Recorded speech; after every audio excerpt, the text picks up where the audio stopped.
L'amour. Ce truc-là qu'on appelle amour, quand tu le mets en priorité, c'est-à-dire au premier rang de ta vie, tu es foutu à jamais. Alors qu'il est censé t'apporter de la joie de vivre. Il est censé t'aider à évoluer, à réussir. Nous tous ici, nous avons déjà aimé. Nous avons aimé à un tel point, on se dit, mais dis donc. Écoutez-moi très bien. Que ça soit en famille, en amitié ou en amour, tu dois t'aimer avant toute autre personne. Ça veut dire que tu ne dois jamais, au grand jamais, aimer quelqu'un d'autre plus que toi-même. Parce que lorsque l'amour te coûte ta dignité, te fait accepter des bêtises, des humiliations, tu le mets de côté.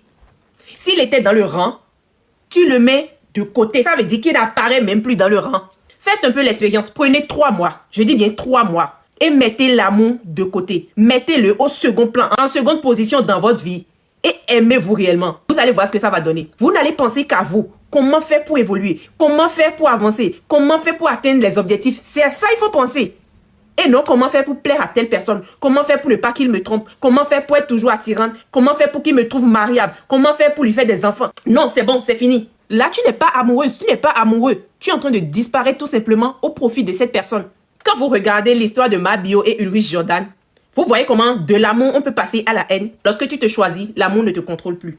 Bisous. Une seule